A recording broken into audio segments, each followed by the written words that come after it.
দেখো, চিনতে পারছো? এটা ছিল প্রায় 8 থেকে 9 মাস আগের ভিডিও। তো এই ভিডিওটাতে আমি নাফিসাকে সাজাচ্ছি। এবার কেন সাজাচ্ছি কারণটা বলছি। আর ওর যেদিন একদম রেজিস্ট্রি ছিল, একদম রেজিস্ট্রি না, কথাবার্তা দিন ধরা টাইপের ছিল, বিয়ের ডেট ঠিক করার জন্যে। তো সেই জন্য ছেলের বাড়ি থেকে সবাই এসেছিলো আর আমি ওকে রেডি করাচ্ছিলাম খুব সুন্দরভাবে। তারপর আবার না, ও শাড়ি চেঞ্জ করতে, ছেলের বাড়ি দিয়ে যে শাড়িগুলো পাঠিয়েছিল সেগুলো পরতে হয়। আর এই নিয়মকানুনগুলো কারা জানো না, কমেন্ট করে জানিও।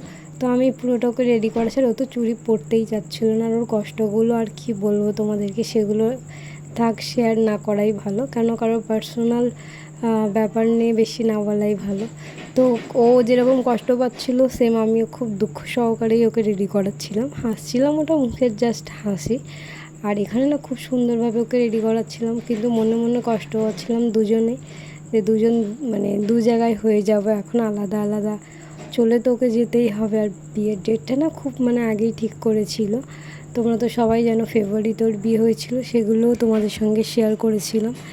আর এখানে আমাদের দুজনারই মুড অফ হয়ে গেছিলো। বাড়ি থেকে সবসময় বলে না যে দেখতে আসলেই কি বিয়ে হয়ে যায়, তো সত্যি সেটাই হয়েছে ওর সঙ্গে। আর এই যে এখানে একদম ডেট ফিক্সড হচ্ছিলো, তার জন্য আমরা এখানে সবাই বসেছিলাম।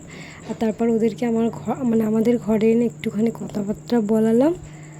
তারপর আবার ওকে নিয়ে যাওয়া হয়েছিল ওর ছেলের বাড়ি দিয়ে, সবাই ওর মুখ দেখছিল। তারপর এখানে অনেক রকম কোয়েশ্চেন জিজ্ঞাসা করা হচ্ছিলো, হাসি মজা সব করা হচ্ছিলো। কিন্তু হাসি আর মজার মধ্যে ওরা আমার কষ্টটা যেটা, সেটা তো আর বলা যায় না, অনেকটাই কষ্ট হচ্ছিলো।